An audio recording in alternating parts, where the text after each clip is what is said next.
Otro para que lo puedas poner, ¿vale? Ay, gracias.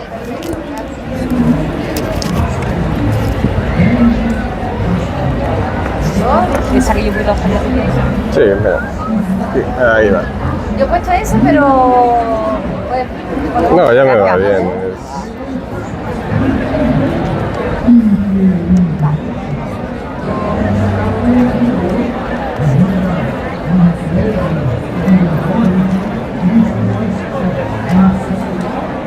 Hola. Hola, bienvenidos. Bueno, creo que es la última, pero no lo tengo claro. Hay una más. Hay una más. Bueno, pues enamorados de Sherlock Holmes, como no podía ser de otra forma, vamos a hablar con dos expertos. Ellos dicen que no, son expertos y expertas, pero son expertos en esta figura. Y bueno, estamos aquí con Sergio Colomino, que es escritor, guionista de cómic, ensayista, divulgador cultural y por supuesto está todo muy ligado a Sherlock Holmes, desde la ficción y la investigación. Además tiene el único podcast que hay en castellano sobre anécdotas de Sherlock Holmes. Seguiremos ahora después, porque lo de las anécdotas de Sherlock Holmes es muy interesante. Gracias por estar en San Fernando, gracias por estar aquí, Sergio. Gracias a vosotros por... Perdón. Tiene que subir al otro lado. Aquí, ahora. Gracias a vosotros por invitarme y por contar conmigo para esta ocasión. Bueno, y Margarita, que además, bueno, está muy cerquita de aquí, que hablamos, ¿no? Parece que Jerez está lejísimos, pero no, somos la misma provincia. Pero Margarita, bueno, es escritora, gestora cultural, cofundadora y presidenta de la Sociedad Literaria Sherlock Holmes, que ha sido creada en Jerez, bueno, a nivel de las sociedades holmesianas. Luego hablaremos si sherlockianas o holmesianas. Luego hablaremos también de los conceptos. Y bueno, se ha hecho también, ha sido la responsable de hacer el Festival Jerez Victoriano. También hablaremos de eso. Muchas gracias, Margarita, por estar aquí. A vosotros por contar conmigo.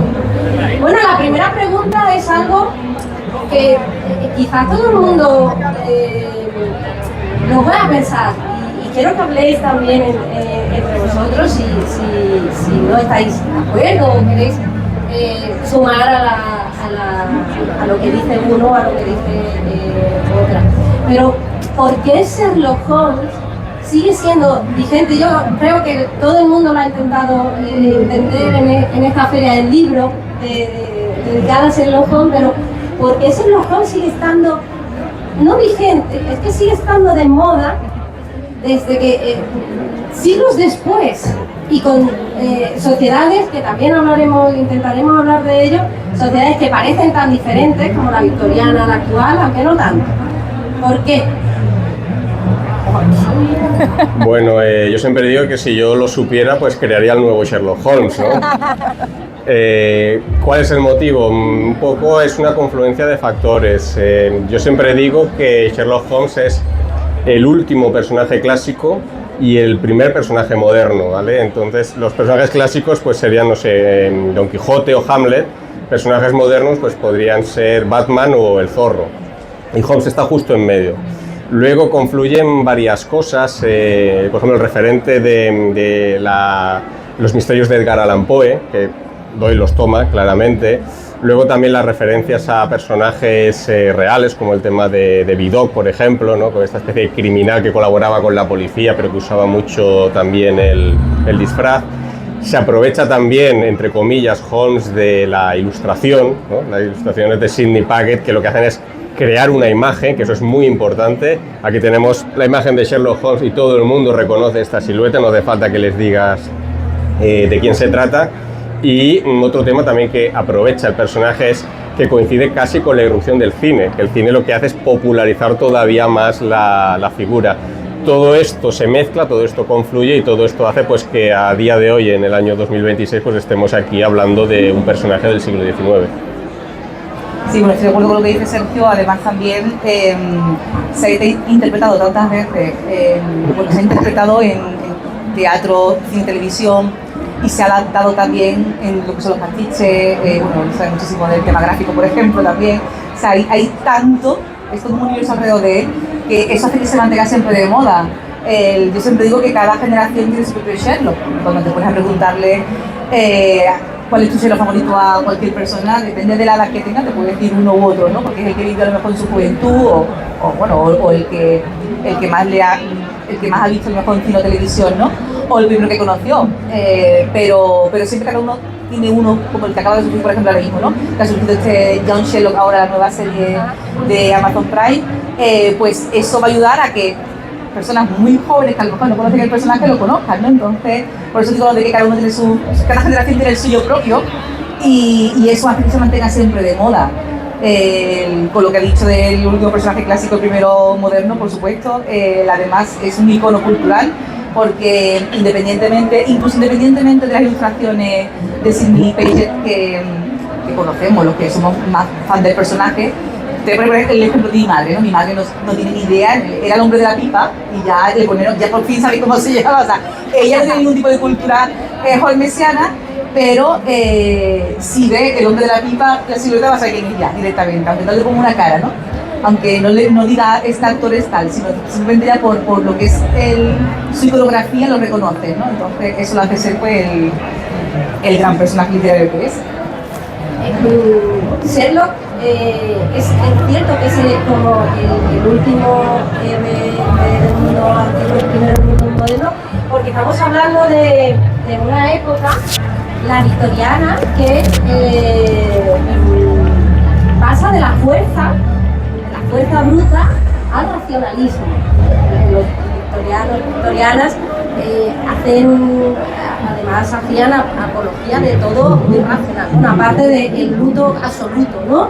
Del que también se nutre Sherlock Holmes, ¿no? Todo la oscuridad, el luto, el culto a la muerte, el racionalismo, parece que absorbe todos esos conceptos en una sola novela. Bueno, en una sola. Sucesivas novelas y cuentos, que luego también hablaremos de cómo leer Sherlock Holmes, cómo leer Sherlock Holmes.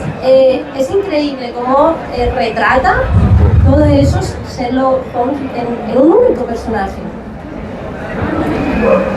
Bueno, la era victoriana, claro, si la vemos con el punto de vista de nosotros del siglo XXI, muchas veces pues la mitificamos, ¿no? Y cuando dices, ¿cómo me gustaría vivir en la era victoriana? Bueno, seguramente si fueras un obrero que trabajaba en una fábrica al lado del Támesis, ¿no? Tragándote todo el smog, pues seguramente no te gustaría mucho la era victoriana, ¿no? Pero sí es cierto que Holmes pues la representa bastante, y sobre todo un detalle, que Holmes es un personaje que se relaciona con todas las clases sociales, se relaciona con las más bajas, con los criminales de peor categoría, con los policías, que eran funcionarios públicos, con los superiores de estos, pero luego también, por ejemplo, se dice que él ha trabajado para el gobierno, para la Casa Real, para la monarquía inglesa, e incluso más allá, él ha trabajado para la República Francesa, se nos dice, no se nos explica cómo, pero ha trabajado para Francia. Incluso, por ejemplo, ahora que acabamos de vivir aquí en España, ¿no? La visita del Papa de León XIV, pues curiosamente Holmes se nos dice que ha trabajado también en un encargo para el Papa, en un misterio que se llama los Camafeos del Vaticano, y curiosamente, sí, él no se nos dice de qué consiste este misterio, pero según la cronología, el Papa que le encarga esto a Sherlock Holmes sería León XIII, es decir, precisamente el que va antes de León XIV, por el nombre al menos, ¿no? Es decir que, bueno, es una pequeña curiosidad, pero para que se den cuenta de que realmente en la época victoriana Sherlock Holmes trataba todos los estratos sociales, e incluso puedo decir que era mucho más duro con la nobleza, digamos, que con la clase baja.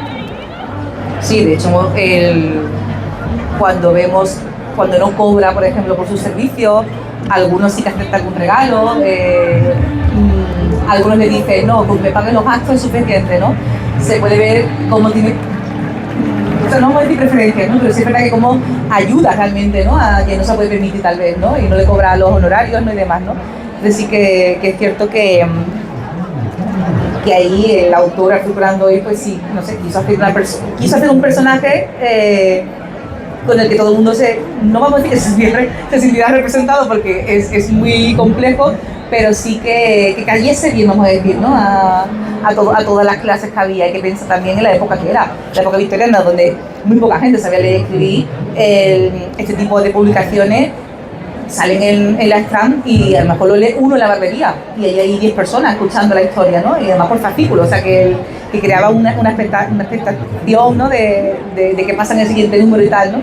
Entonces realmente yo creo que ahí lo que trabajó fue que gustase a todo el mundo, ¿no? Que no fuese alguien estirado que solamente trabaja con el gobierno del imperio o con la nobleza, ¿no? Y además, bueno, está claro por los irregulares, ¿no? O sea, los chicos que le ayudan, los irregulares de Baker Street, son niños de la calle, niños que van descalzos y que precisamente le ayudan, o sea, le sirven porque pasan desapercibidos, ¿no? Porque las calles Victoria estaban llenas de estos niños, ¿no? Por las calles. Así que, y en cuanto a lo que has dicho antes de cómo representa él esa época victoriana, tengo que pensar que se crea, o sea, es un personaje fin secular, se crea a final del XIX, entonces, y es un momento, como normalmente todos los fines del siglo, de cambio. Y la deducción, ¿no? es algo novedoso. Las huellas dactilares, que él las usa como 10 años antes de que lo use Scotland Yard, ¿no? Todo eso es novedoso. Entonces, era adelantado en su tiempo. Si encima eso le sumas que está basado en un personaje, bueno, ese tipo de cosas, basado en un personaje real, que es el profesor Joseph Bell, pues entonces es más emocionante todavía, ¿no? El ver cómo se crea y que admiremos tanto, ¿no? Yo, por ejemplo, no quiero ir a la época victoriana, me encanta la estética, me encanta el imaginario colectivo que hay al respecto, pero obviamente no quiero vivir en otra época que no sea la actual, lo tengo clarísimo, pero sí es cierto que representa completamente a un caballero de esa época. Nos encanta la electricidad y el agua corriente, sí, ¿verdad? Los derechos humanos. Sí. Bueno, eso tú sabes, ¿verdad? Ahora, has hablado, Margarita, has hablado de Joseph Bell y de Edgar Allan Poe. Claro, todos los personajes beben de alguno anterior. Vamos a hablar de los antecedentes de Sherlock Holmes. ¿Cómo crea Conan Doyle a Sherlock Holmes? ¿De dónde? ¿De cómo? ¿Qué tiene de Joseph Bell? ¿Qué tiene de Edgar Allan Poe? ¿Qué tiene de los misterios anteriores que ya ha leído Conan Doyle?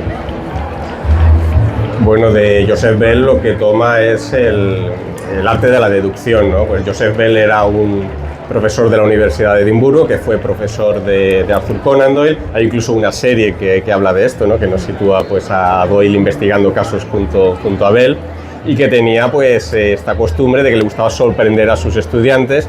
Le venía un paciente y te decía, pues mire, usted viene de tal sitio. ¿Y cómo lo sabe? No, lo sé porque lleva manchado el pantalón de un barro que solamente está en este barrio, o usted trabaja de esto porque la forma de la mano yo deduzco que es lo que usan los herreros al cogerla el martillo, ¿no? Entonces, esto es algo que a él le inspira, él lo reconoce. Incluso recuerdo que Bell le llega a hacer un pequeño prólogo en uno de sus libros, uno de los libros de Sherlock Holmes, pues, admitiendo pues, que está basado en él. Eso por un lado. De Edgar Allan Poe. De Edgar Allan Poe yo creo que toma la excentricidad. Cuando hablamos del personaje de Dupin, ¿no? que es el que crea en 3 relatos, Edgar Allan Poe, es un personaje muy excéntrico, por ejemplo, que siempre sale de noche, ¿no? Que no se sabe muy bien de qué trabaja, que también investiga, pero que investiga un poco por afición, no sabemos mucha cosa de él, y muy importante, que tiene un compañero a su lado que es el narrador de las historias, ¿no? Esto también es un detalle muy, muy importante. Y después el tema de que es alguien que se mueve mucho por los bajos fondos y que utiliza el disfraz. Y esto lo toma de Vidocq. Vidocq, pues, que era un personaje real, un francés, que llegó a infiltrarse en el mundo criminal, que también era colaborador de la policía y que escribió un tratado sobre criminología, uno de los primeros textos sobre esto. Yo creo que estos 3 pilares serían lo que después formaría al personaje de Sherlock Holmes. Doyle realmente no crea algo nuevo, pero de la mezcla de todo esto, de la combinación, y luego que es capaz de hacerlo en forma de relatos que no tienen una cierta continuidad, pero que si los lees pues te van explicando una historia y una evolución del personaje. Bueno, yo comentar que como cualquier escritor, obviamente, no puede evitar tener influencias, ¿no? y es lo que tenía circulándole en su época, a fin de cuentas, lo que había escrito. Que novelas del género había, porque tenemos también La Piedra Lunar, ¿no? Tenemos también el caso Lelouch, pero es normal que uno le influya lo que ha leído, es lo más normal del mundo. Y lo que pasa que, claro, confluye todo en alguien que se hizo único porque al sumarle tantas cositas, y sobre todo creo yo que el haber aprendido tanto de su profesor Joseph Bell y aplicarle ese método de la deducción, eso fue lo que lo hizo, creo yo, peculiar y diferente, ¿no? E innovador, digamos, ¿no? O sea, que no fue simplemente una suma de personajes anteriores, sino que además le añadió algo diferente. Claro, ¿qué tiene cuánto de mito hay en ese personaje que también tenemos en el imaginario, de ese personaje encerrado en sí mismo, excéntrico, que toca el violín bien o no, depende de la versión que veamos, pero vamos circunscribiéndonos a las novelas, a los relatos, a las novelas de Sherlock Holmes, que de mito ha llegado a nuestros días y que realmente no es así. Empezando por la frase elemental querido Watson, que no aparece escrita en ninguna historia. De las 60 historias jamás dijo eso. Empezando por ahí. Es que te refieres a lo que se ha adaptado después al cine o televisión en base a la obra, al canon, digamos, ¿no? A la obra. Claro, lo que ha llegado al imaginario, más allá de nos imaginamos eso, un personaje súper encerrado en sí mismo, que vive en un caos ordenado, pero que tiene un cierto espectro autista, se podría etiquetar, ¿no? O altas capacidades. A ver, hay una serie de tópicos sobre el personaje. Por ejemplo, el tema de que era tan serio, tan cerebral. Hay muchas veces en el canon que Holmes ríe, y claro, ríe con muchas ganas, y a veces incluso porque se ha equivocado, ¿no? Recuerdo, por ejemplo, en El signo de los cuatro, que están siguiendo una pista con un perro y el perro se equivoca y los lleva a una pista completamente distinta, y de repente Holmes y Watson empiezan a reírse, pero a mandíbula batiente. O sea que realmente ese personaje tan cerebral y tan serio, pues ahí nos lo desmonta bastante. El tema de toda la parafernalia, el Deer Stalker famoso. Bueno, el Deer Stalker teóricamente lo llevaría 2 veces y por 2 ilustraciones de 2 relatos que transcurren en el campo, que es donde uno lleva un Deer Stalker, claro, que es una gorra de 2 viseras, ¿de acuerdo? Lo que pasa es que, claro, el ilustrador pues lo marca con esto, y después William Gillette, que fue el actor que lo interpretó en teatro, pues decidió tomarlo como un rasgo que él quería dar al personaje, y esto pues finalmente pues se ha adaptado también al cine y ha llegado al imaginario colectivo. Son muchas cosas que al final lo que hacen es darnos a un personaje que tampoco es el personaje literario, pero bueno, que es lo que ha quedado en el imaginario colectivo. Por eso siempre es importante lo voy a decir porque yo empecé con los dibujos animados, precisamente del libro de... Yo empecé con 7 o 8 años con los dibujos animados, ahí me miran el tema. Es importante, sobre todo cuando admiras a alguien, también vale para la novela histórica esto, ir al libro. Una vez que, aunque hayas consumido todo el cine, televisión que tú quieras, pero ir al libro, al canon, quiero decir, ¿no? Para aprender de verdad el origen de ese personaje, de esos personajes. De esos personajes. Claro. ¿Qué papel juega Holmes? Digo, Watson. Watson es el contrapunto, y de hecho algo que no hay que olvidar, que de las 60 historias, casi la mayoría, el 99%, están escritas por Watson. ¿Qué quiere decir? Que todo lo que sabemos de Holmes prácticamente es a través de los ojos de Watson. Watson es el compañero, es la persona incluso que lo humaniza en el fondo. Hay una evolución muy clara entre lo que es la relación que tienen ambos, ¿no? Al principio, por ejemplo, Watson se une sencillamente, pues no tiene nada que hacer, pues venga conmigo, que me han dicho que tengo que examinar un cuerpo, y es el relato de un estudio en escarlata, ¿de acuerdo? Pero, por ejemplo, uno de los últimos relatos, que es el de la aventura de los 3 Garrider, hay un momento en el que el culpable, el criminal, dispara y hiere a Watson. Holmes inmediatamente, la reacción es que le dice a Garrider: usted ha herido a Watson, si lo hubiera matado, que sepa que usted no habría salido vivo de aquí. Es decir, le está diciendo, si usted hubiera matado a mi compañero, yo me habría vengado. eso es una evolución de alguien que sencillamente eran compañeros de habitaciones porque no tenían más remedio, a lo que es una camaradería en el fondo.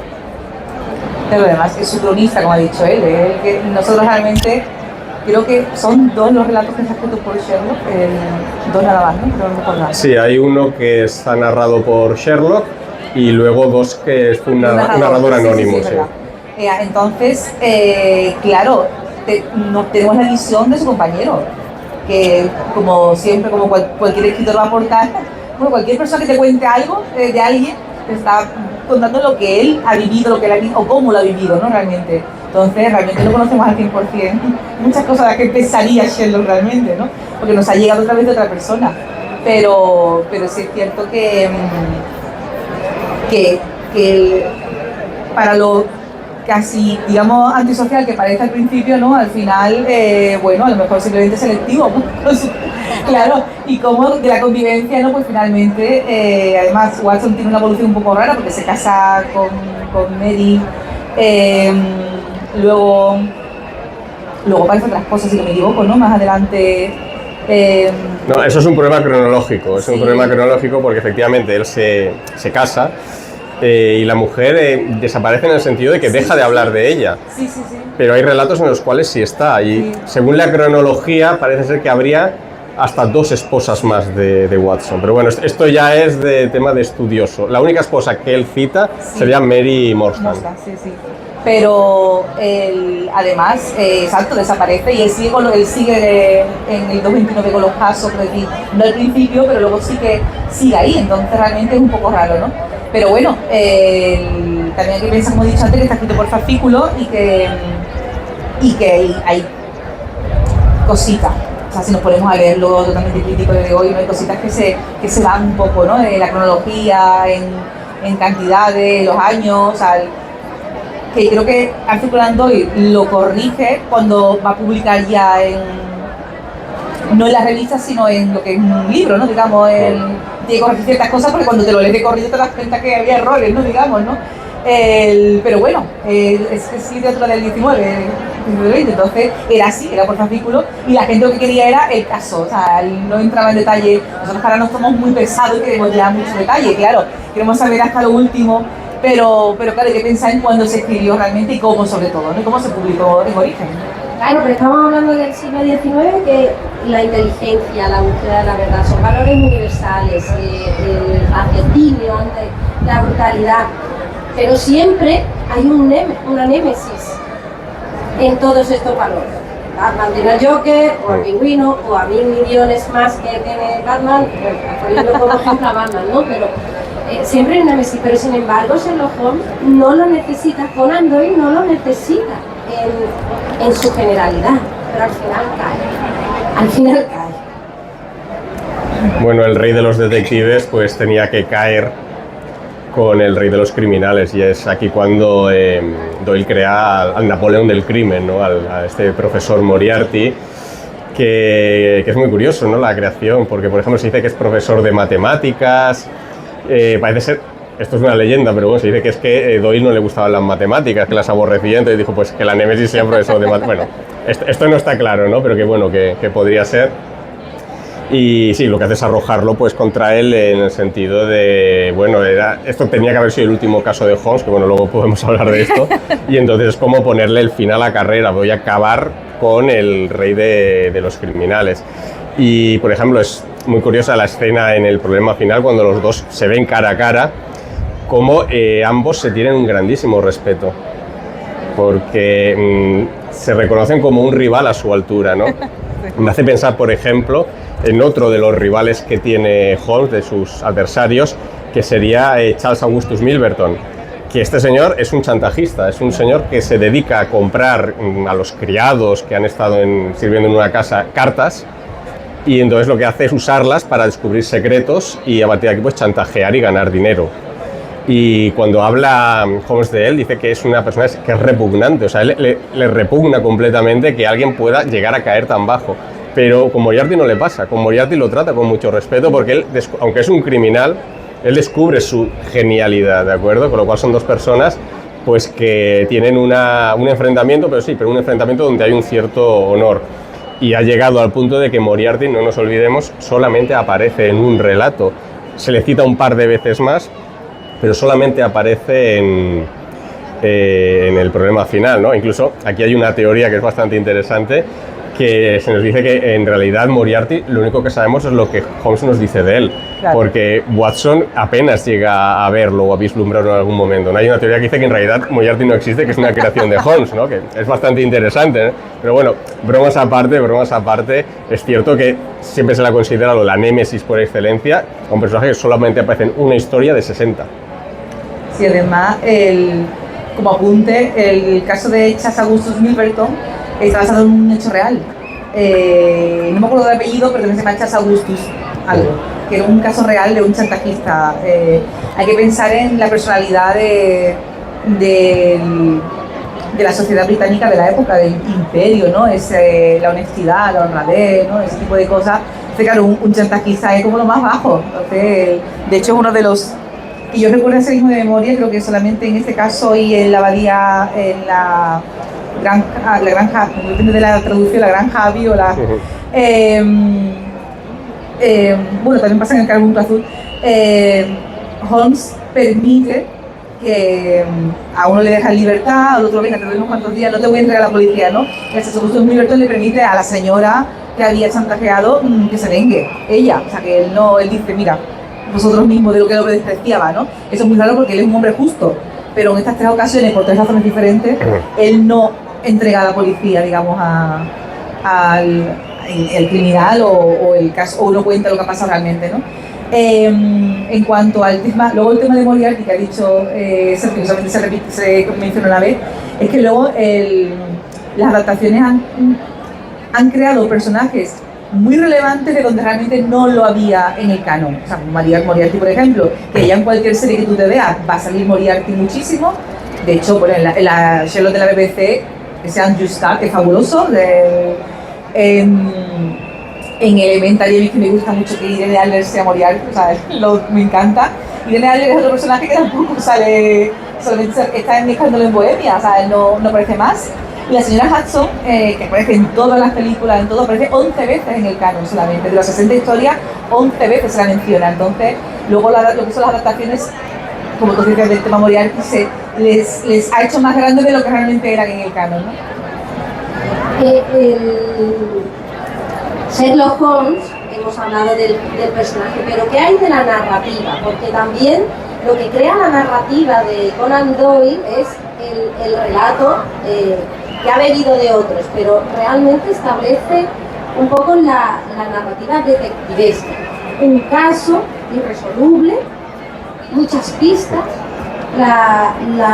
un enfrentamiento intelectual del personaje y luego una resolución basado en la ciencia, que parece ahora tan denostada y fíjate, en el siglo XIX. ¿Es realmente el Conan Doyle el que crea esta narrativa detectivesca, él con Sherlock Holmes? Bueno, al menos con una cierta continuidad sí, porque, por ejemplo, hablamos antes de Dupin, ¿no? De Poe, que también utiliza siempre la ciencia y la racionalidad, pero el problema es que, claro, se queda entre relatos. Entonces, claro, Holmes tiene una continuidad mayor, ha tenido una mayor importancia en este sentido. Y me llama la atención lo que has dicho, siempre usando la ciencia, ¿no? Teniendo en cuenta Conan Doyle, que al final de su vida fue un gran defensor del espiritismo. Lo iba a decir también, sí. Vale, que digamos que es justo lo menos racional que hay. Pero hay que decir una cosa, y esto en defensa de Conan Doyle, que por ejemplo cayó en el engaño aquel de las hadas de Cottingley, que fue una cosa, y él cayó como un pardillo. Hay que decir que él no fue nunca Cottingley, que todo lo que escribió fue a través de terceros, hay que decirlo también, pero hay que agradecerle que él siempre del espiritismo y de todo este mundo sobrenatural a Holmes lo mantuvo al margen. Sí, fue muy fiel a su personaje. O sea, él dijo, yo he creado a alguien totalmente racional y no puedo, por mucho que me guste, no puedo meterle esto. Se agradece. Sí, algo que no hizo, por ejemplo, con Challenger, con la última novela, que es El país de la bruma, sí que mete el tema del espiritismo. A un personaje que también era muy racional, porque es un científico, ¿no? Sí, pero le muere la esposa, entonces ya entra con la cosa de quiero contratar con ella. Ahí sí jugó a lo que él creía. También hay que entenderlo, como siempre digo, hay que entender a la gente en su época, ¿eh? Y en el siglo XIX ese tema del espiritismo fue un fenómeno y, oye, yo hace poco comenté, no deja de ser personas que buscan algo más, o sea, están buscando unas respuestas, ¿no? Que es el primer paso para llegar a lo que es la ciencia moderna, ¿no? Pero sí que el tema de la narrativa, a mí es lo que más me enamoró realmente. A mí me gusta muchísimo Londres, he vivido allí, me encanta muchísimo. Y cuando yo empecé a leer Mención Escarlata, que llega Watson de Afganistán, llega a Portsmouth y luego llega a Londres y hace esa descripción y dice que esto es la fosa séptica donde van a parar toda la inmundicia. O sea, es que yo lo estaba viviendo de una manera, digo, es que esto es como periodismo, porque realmente te lo ha escrito alguien de la época. Tú como escritor te puedes, a día de hoy, te puedes documentar, investigar, y más en una época donde ya había fotografía, pero no hay nada como alguien que la vivió de verdad, y Catherine Randall estaba allí en ese momento. Entonces, a mí me encantó cómo lo transmite. Es verdad que ahora hay mucha polémica con este tipo de narrativas tan descriptivas y demás, ¿no? Hay que entender que la gente, nosotros a día de hoy, si tú te empiezas a leer tu libro y dices, pues estoy en Nueva York, tú ya automáticamente tienes la imagen de Nueva York en tu cabeza. Cualquier cosa que te escriban, porque estamos totalmente informados, tal vez sobreinformados, pero en el siglo XIX no, te tenía que describir esa ciudad a la que llega el personaje y tal. Entonces, ese tipo de descripciones como en la narrativa me encantan. A mí me encantó muchísimo todo lo que transmite, esas sensaciones también de lo que siente un hombre que viene de la guerra, que está herido, o sea, cómo se siente él después de eso, ¿no? Porque si se iba a dedicar a esto, ya no, o sea, todo eso me parece fabuloso. De todos modos, yo soy una gran fan de Arthur Conan Doyle, también aparte de Sherlock, quiero decir, del resto de su obra, que es, creo que Sherlock es el 25% de su obra, o sea, escribió muchísimo de otras cosas, quiero decir. Y me gusta mucho cómo escribe, muchísimo. Hablando del ocultismo, ya que estamos en la conversación, Sherlock no tiene ningún tipo de encuentro místico en... Bueno, el vampiro. En el vampiro de Sussex hay algo ahí... Él solamente tiene dos medio encuentros que inmediatamente se desvela que allá hay una mano humana, que es el vampiro de Sussex, donde se sospecha que podría ser un caso de vampirismo, y luego el perro de los Baskerville, muy claramente. Sí, porque él siempre lo escucha, pero él siempre sabe que no. Por eso volvemos a lo de gracias a Conan Doyle por no meterle eso. Ha hablado Margarita de la documentación. Si ahora para cualquier tipo de obra es verdad que o sea, el volumen de obras y escritores y escritoras que hay actualmente no es del siglo XIX, obviamente, principalmente por el analfabetismo de esas tasas tan altísimas. Pero, ¿cómo era la documentación? ¿Cómo se documentaba? ¿Cómo se documentó Conan Doyle? Porque no tiene que ser fácil por mucho maestro que tuviera de Joseph Bell y por muy inteligente que fuera. La documentación de cada uno de los casos no tuvo que ser fácil, porque es que está muy bien argumentado cada caso, muy bien argumentada cada una de las investigaciones que realiza, cada paso. ¿Quieres empezar? Bueno, depende un poco de cada relato. Por ejemplo, el perro de Baskerville que hemos hablado está basado en una visita que él hace al páramo de Dartmoor, donde le habla de las leyendas, ¿no? Y de hecho a la persona que le explica esto, a Fletcher Robinson, le está dedicada la novela, ¿no? El propio perro de los Baskerville. Doyle, por ejemplo, usaba mucho sus propias vivencias, ¿no? Pues si yo qué sé, cuando él ya era bastante famoso, daba un ciclo de conferencias, pues de repente te escribía nuestro verano en África, ¿no? Que digamos que es un libro pues sobre toda la ruta que hizo con su familia. Curiosamente luego también tiene patinazos bastante importantes y muchos errores, ¿no? Y muchos que nos afectan a nosotros, ¿no? Porque él, por ejemplo, confundía mucho Sudamérica con España, pero sin ningún tipo de problema. O sea, para él prácticamente era lo mismo.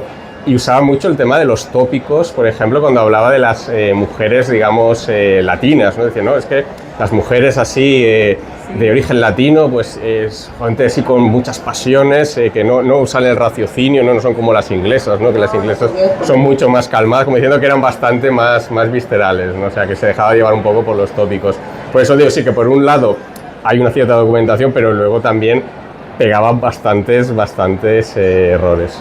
Yo creo que lo de España y Sudamérica tiene que ver con que todavía España tenía parte de América. Entonces, digo yo, o sea, yo quiero perdonarlo por ahí. Yo quiero pensar que es eso. Sí, de Arthur, sí. Yo quiero pensar que ese era la razón por la que luego también hay que ver también las traducciones que se hacen. Porque cuántas veces he hablado del cachorro de Watson y al final es Akipa Pulpa, que es lo que dice en el canon, al decir bull, se creyó que era un bulldog, ¿no? Y se traduce a veces por tengo un bulldog o tengo un cachorro, cuando a día de hoy se sabe que la carga militar de esa época, aquí a bullpup significa como tengo un mal carácter de vez en cuando, como que tengo uno pronto, ¿no? Que es lo que dice Watson, por eso cuando se conoce le dice aquí para bullpup, como diciendo yo tengo de vez en cuando un prontito, ¿sabes? Está avisando, pero se tradujo en algunas ediciones como que tengo un cachorro, y el cachorro no aparece en ninguna otra historia, entonces por eso es importante que se siga investigando ese tipo de cosas y sobre todo el tema bibliográfico, los filólogos, ¿no? Porque siguen investigando y dando, averiguando o traduciendo mejor cosas que se traduzcan de cualquier manera o que no se entendió en su época. Es que está infravalorado el papel de los traductores y traductoras, muy importante, podría revertir una obra, obviamente. Claro. O sea, que eso hay que reconocerle su trabajo y se lo deberían también reconocer de todas las formas, bien profesionalmente, que sabemos que no están los pobres, pero se les reconoce el trabajo. Mejor traducción de Sherlock, hablando de traducciones. Yo voy a decir catedral. Bueno, sí, está bastante... Sí, digamos que sí. A ver, no la mejor, pero estarás de acuerdo conmigo. La mítica es la de Lázaro Ross. ¿Cuál? La de Lázaro Ross. Ah, es bueno, Lázaro. Sí. Esa es además, era Lázaro Ross, que, bueno, era un periodista reconvertido en traductor. De hecho, en el libro de anécdotas le dedicamos una página, y sobre todo porque eran muy vivas sus traducciones. A veces no eran muy literales, pero eran muy vivas, ¿no? Con aquello de llevaba un abrigo de mezclilla o algo por el estilo, ¿no? Y lo veías, es que estabas viendo aquel abrigo, ¿no? No es la más literal, no es la mejor seguramente. No, porque lo del pronto no... No, la de pronto además se equivoca, ¿de acuerdo? Pero quizá era la mítica porque además se reprodujo mucho y sobre todo porque era una traducción muy viva. Pero sí, la de Cátedra o quizá la de Valdemar, que está haciendo con el canon, también está bastante bien. Sí. Has hablado de las mujeres, Sergio ha hablado de las mujeres latinas. Otro de los mitos es que Sherlock es un misógino. ¿Cuál es la relación de Sherlock? Solo que he leído la relación de Sherlock con las mujeres. O de Conan, ¿no? De cómo se pone a las mujeres. Hablando de que estamos en el siglo XIX. Bueno, Vamos a partir de la base.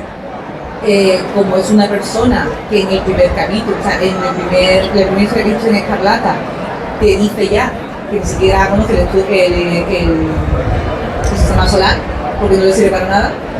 Te dice, yo memorizo lo que me interesa, lo que me va a servir, ¿no? Y a mí me sirve, pues, cositas que yo puedo aplicar a la deducción, ¿no? O sea, entonces, luego con este comentario de las mujeres se distraen, que es lo que dice, se tiene que entender, porque ha dicho previamente que ni siquiera le interesa el sistema solar, que él no quiere nada que lo vaya a distraer de los pasos, ¿no? Que es lo que, o sea, que él sabe que si se enamora, pues lo típico, ¿no? Hasta pendiente de tu pareja, ¿no? O lo que sea. Entonces yo lo interpreto por ahí.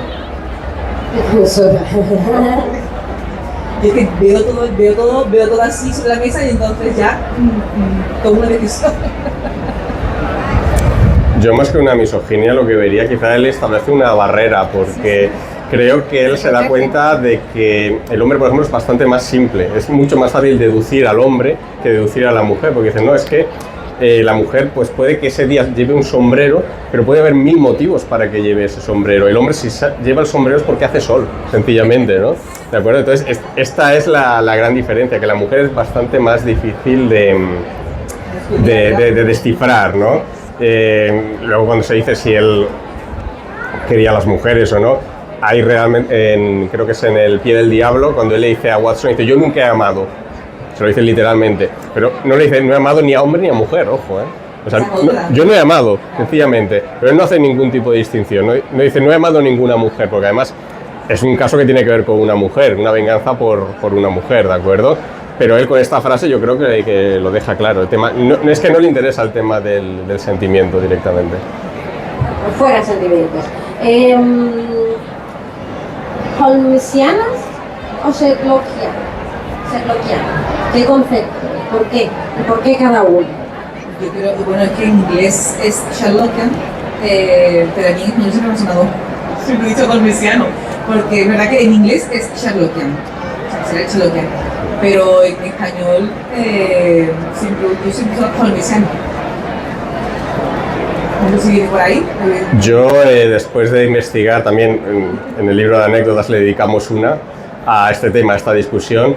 La conclusión es que Sherlockianos normalmente es en Inglaterra, mientras que en América, en Estados Unidos, se suele usar holmesiano, ¿de acuerdo? Entonces podemos hacer la distinción aquí. A partir de aquí, pues cada cual que se apunte al equipo que quiera.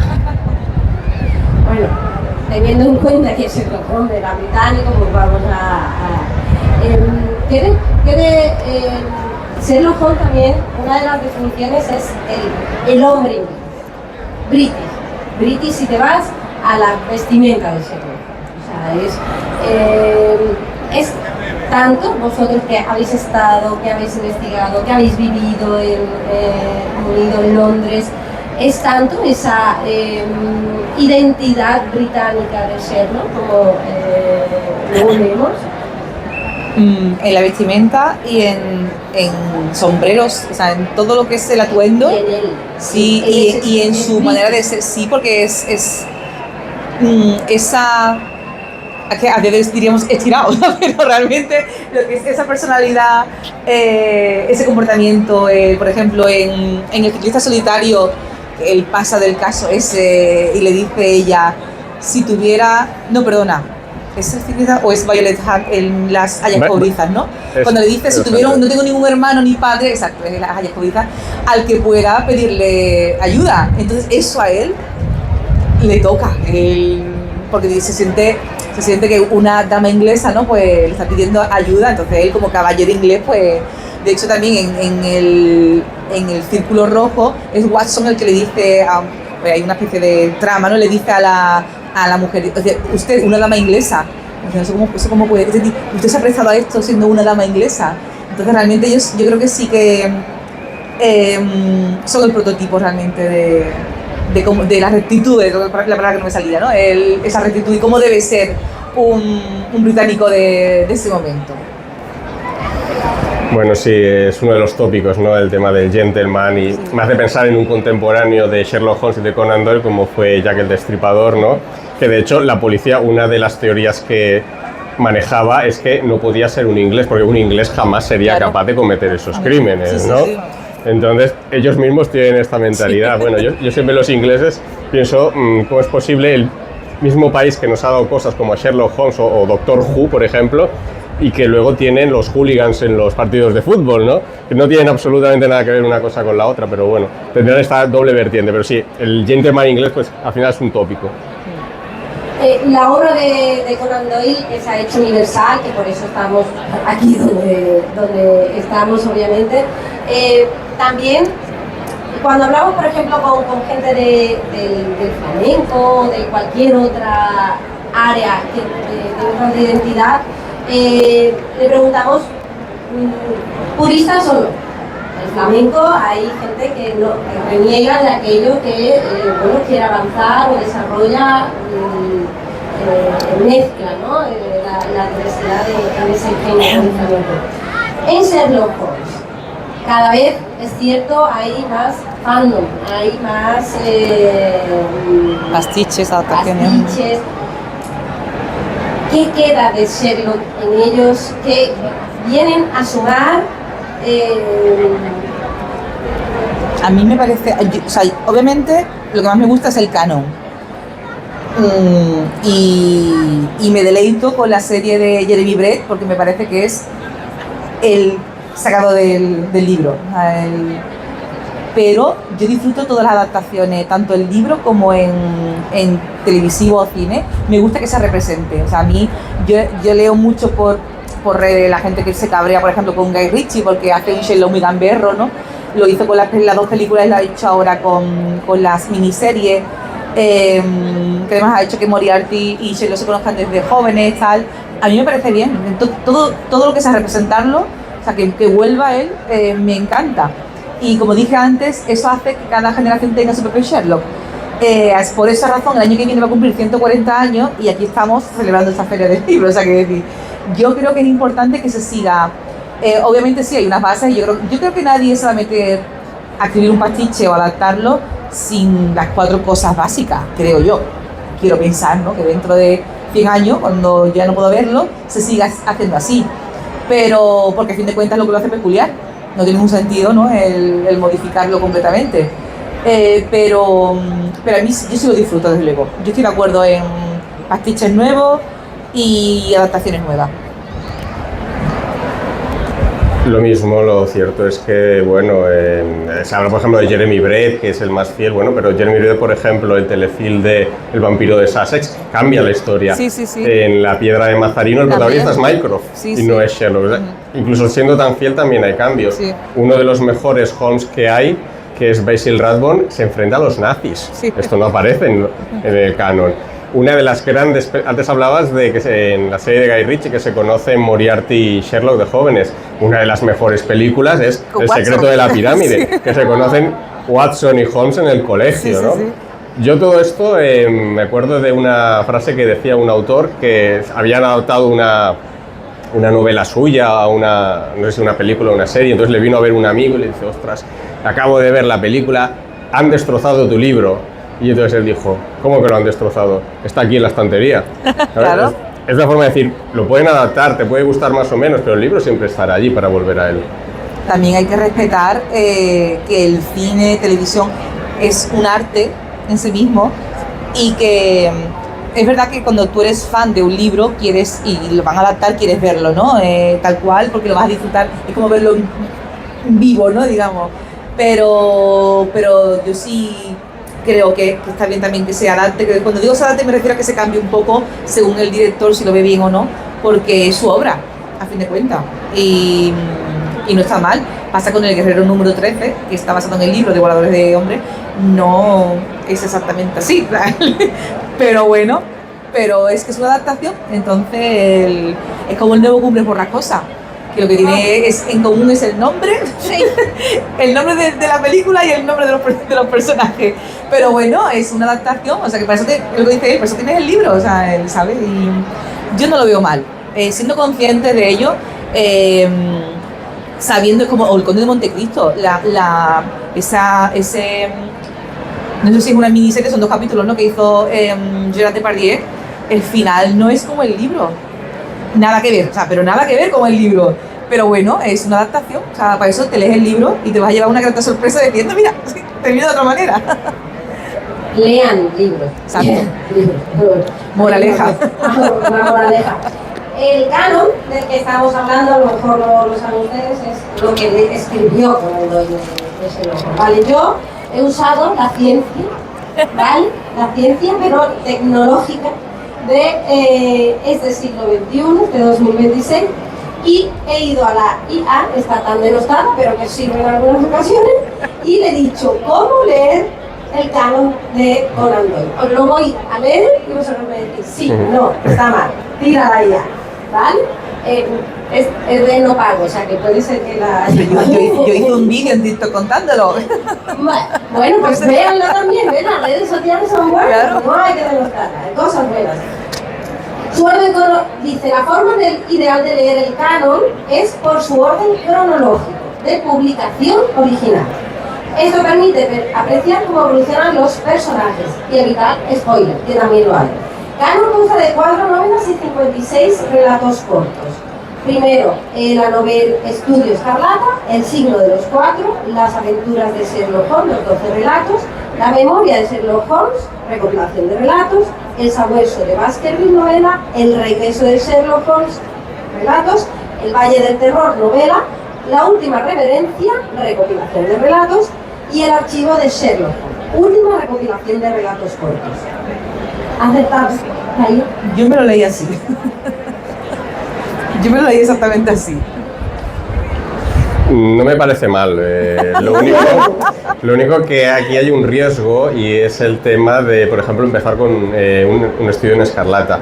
Porque todo el mundo que yo conozco que ha leído un estudio en Escarlata sin estar advertido, cuando ha llegado a la mitad del libro ha dicho, ¿qué es esto? Es que son dos libros, o sea, son Exacto. dos historias diferentes, O sea, que Arthur dijo, venga. Te cambia la historia por completo y entonces se corre el riesgo de que digas, mira, lo dejo, ¿vale? Entonces, ese es el problema. Yo, por ejemplo, me pone muy nervioso con el tema de las series cuando me dicen, no, tú empieza a ver la serie que a partir de la tercera temporada, y entonces digo, o sea, me tengo que tragar 2 temporadas para que me guste. Exacto.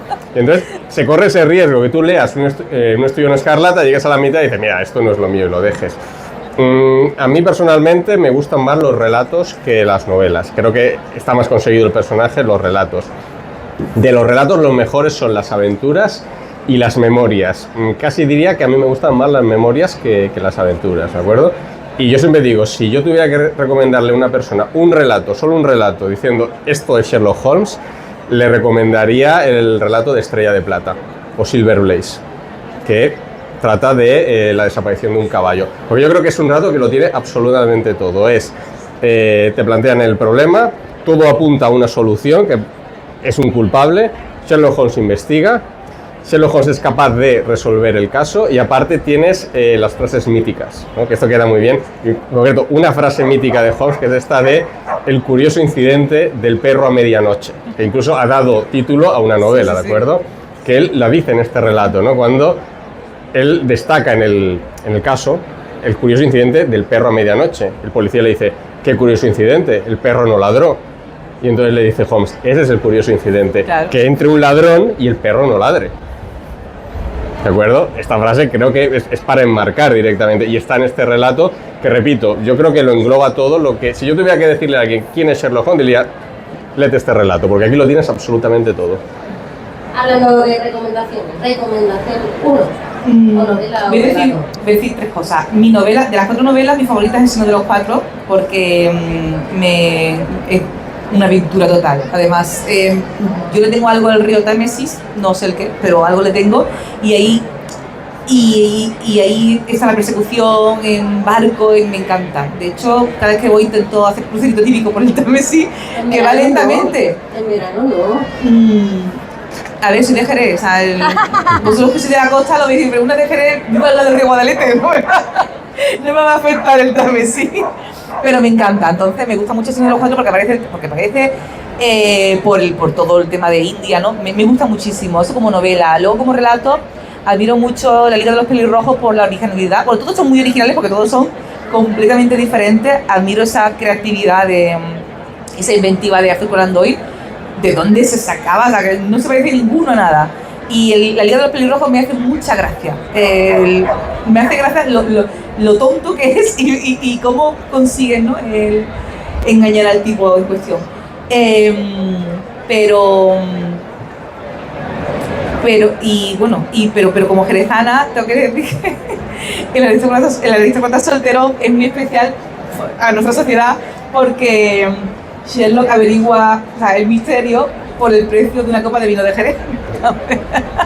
Encuentro un ticket, dice, ¿cómo? 8 chelines por una copa de Jerez. Conozco muy pocos sitios donde cueste esto, que es muy caro, ¿no? O sea, entonces, por eso sabe que hay 2 o 3 hoteles solamente en Londres donde puede tener ese precio. Entonces, le tengo de especial cariño porque aparece el vino de Jerez mencionado. Aparece también en el Gloria Scott, pero muy de pasada. O sea, pero ahí tiene una relevancia el vino de Jerez. Entonces, como jerezana que soy, pues, me gusta especialmente.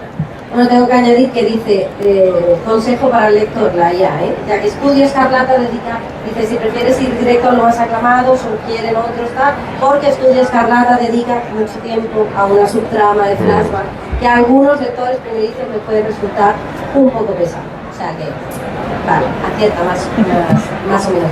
Bueno, hemos hecho un repaso, pero bueno, nos gustaría también que, bueno, rápidamente, si alguien tiene alguna pregunta, duda o curiosidad sobre Sherlock Holmes, bueno, pues puede también, ellos están aquí para responderlas o intentar responderlas. Allí parece que hay. Hola. Es nuestra socia más joven de la sociedad. No la he visto, Gaby. Allí, la chica. Sí, allá. La chica. ¿Gaby? Gaby. A ver, no es una pregunta, es más una curiosidad, que de hecho Sir Arthur Conan Doyle no le gustaba escribir Sherlock Holmes. Odiaba ese personaje porque, creo que era porque le gustaba escribirlo, pero no le gustaban sus novelas. Y es de lo que más reconocido es. Yo creo que se está revolviendo así. Bueno, pero no al principio, o sea, él lo escribe felizmente hasta que tiene tal éxito que no puede ni matarlo. Lo intenta, no le sale bien, porque él quería escribir otro tipo de historia y además él admiraba mucho la novela histórica, que tiene un trabajazo de investigación y le gustaba dedicarse también a eso, y lo que no le gustaba era no ser reconocido por esas otras obras. Y de hecho la frase que pusimos en el panel, en la exposición que tenemos allí en la UCA, de si dentro de 100 años se me recuerda solo para que escrito Sherlock Holmes, mi vida habrá sido un fracaso. Sí. Y aquí estamos. Yo recuerdo esa frase también aquí. Y otra cosa, que el orden de las novelas, como estaba por orden de salida, no es como ocurre en las historias, porque a lo mejor te dice Watson, esa historia ocurrió pues hace tal, Sí. o ocurrió después de, o sea, no está en orden, ¿sabes? Sí, además incluso ahí bailan fechas, porque le dice, no me acuerdo de memoria cuál es, ¿no? Pero le dice y tal, que fue, y se asume que fue cuando, no sé si es la del árbol que se queda debajo de una... Sí, la del ritual de los Musgrave. Es el más grave. Sí. Porque ahí baila la fecha, porque se supone que eso ocurre como cuando sale Sherlock. Hay algo que comenta que sale cuando sale Sherlock de la universidad, pero como se supone que realmente nace como en los años 70 o 60, ¿no? 60, 70 por ahí. Del siglo XIX, pues no baila, o sea, bailan, ¿no? Por eso luego cuando ya hizo el libro sí que lo corrigió, en fin, que recordemos que fue por fascículos, entonces hay muchos detalles de ese tipo, por eso he dicho él antes, que patina muchas veces el propio autor. Sí, pero continuidad en realidad, hilo de continuidad no hay. Lo único, un consejo, es que nadie debe leer. Hay dos relatos que se tienen que leer en un orden concreto, que son El problema final y La casa vacía. Sí, son sí. los dos únicos relatos. Primero hay que leer El problema final y después La casa vacía. Sí, por eso el regreso de Sherlock Holmes es de mi compilación de relatos favoritas.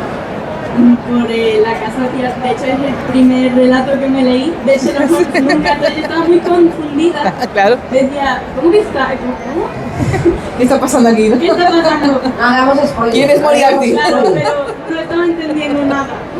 Y bueno, también es de mis favoritas por la aventura de Charles Augustus Millington, se me hace muy graciosa, que le quería pegar con una silla. No spoiler, no spoiler. Bueno, Mira, cuando son clásicos ya no existe el spoiler, o sea, no puede ser hace 140 años que no puede ser. ¿Creéis que no se puede hacer spoiler de Sherlock? Yo creo que llega un momento en el que ya no se puede considerar spoiler. Has tenido tiempo de leértelo ya, lleva muchos años publicado, no es como una novedad, eso no puede ser, no puede ser. Además está la serie, yo creo que con Sherlock podemos hablar claramente de todo lo que pasa, porque claro, si hay camisetas, mira qué camiseta con lo del perro no ladro, hay camisetas con Reichenbach, ellos cayendo de Reichenbach, o sea, que decir, entonces, si ya hay merchan de eso, no se considera spoiler. Yo cuando son clásicos, es como hablar de, yo qué sé, de lo que pasa en el Quijote. Eso no es un spoiler. Tenemos la responsabilidad de haberlo no leído ya. Yo hice un spoiler de Quijote. Pero no es un spoiler. No me junté más con esa persona. yo relacionado con esto, un autor también holmesiano que es José Carlos Somoza, ¿no? Esto me lo explicó, que le había hecho spoiler a su mujer de un libro de Agatha Christie que es El asesinato de Roger Ackroyd. Sí. Que quien lo haya leído sabe el spoiler que es, y me dijo que su mujer había estado un mes sin hablarle. Yo de Agatha Christie no me he hecho esto. Yo que... Que no es un spoiler. Bueno, contar más de lo que debería. La gente que debería haberse lo leído. Claro, la culpa es de ellos. Que yo cuando me empecé a ver la serie la BBC después de leerme los libros y, atención spoiler, al final de la segunda temporada finge su muerte, ¿no?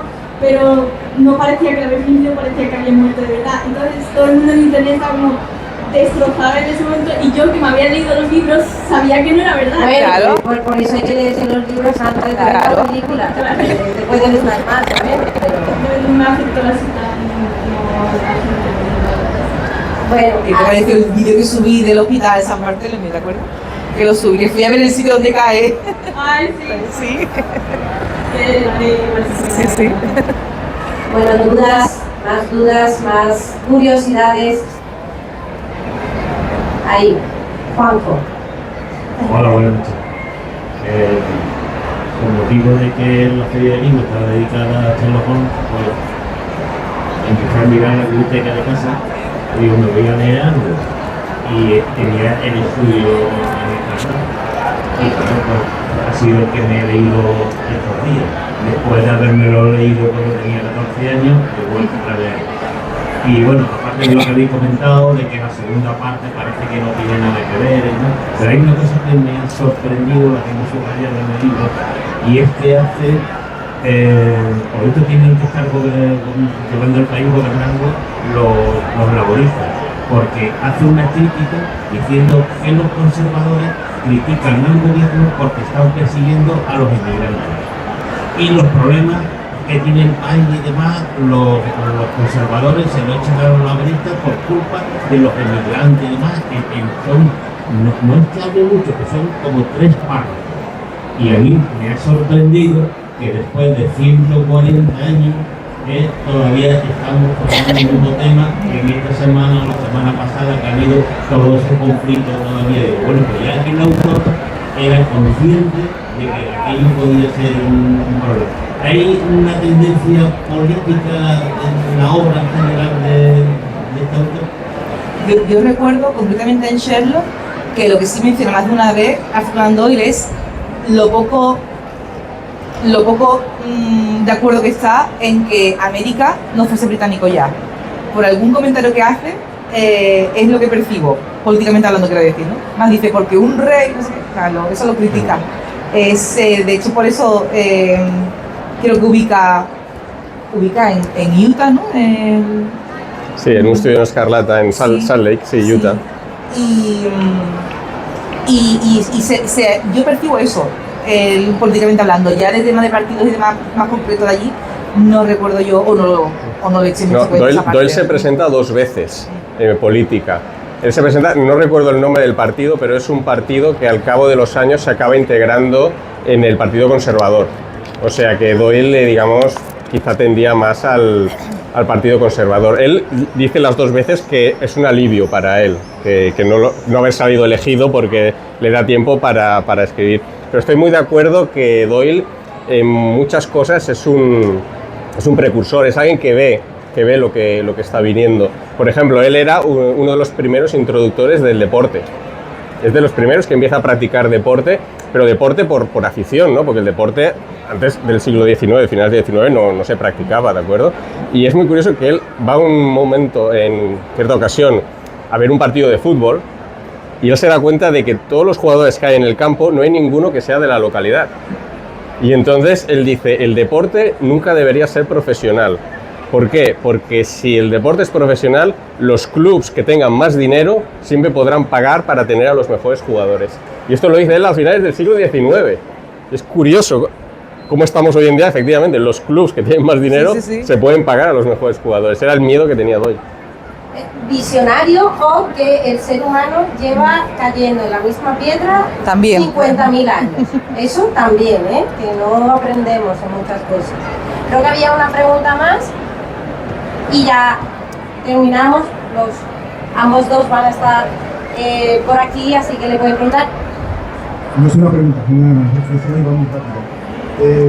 Decíais antes, lo decía Margarita, que Conan Doyle es un gran escritor. O sea, que además fíjate que ojeando libros de texto, libros de manuales de literatura para estudiantes, entre los fragmentos sugeridos me encontré que estaba uno Sherlock Holmes y me sorprendió mucho porque entre Garcilaso, Julio Cortázar y tal, que apareciera un fragmento de alguien que escribe sobre el misterio, me sorprendió. Pero yo creo que es porque lo que tenéis vosotros a vuestra espalda es no sabe poner en 4 líneas que puede muy bien enseguida a la altura de la mirada del lector, ¿no? Eso me parece de un gran escritor, de un escritor muy dotado, ¿no? Y no es un escritor de misterio, de resolución de casos, no es un gran escritor, por encima de todo, me parece, ¿no? Y luego, ¿por qué perdura? ¿No? Decíamos, ¿no? La infidelidad al personaje, la infidelidad de las versiones engrandece al personaje.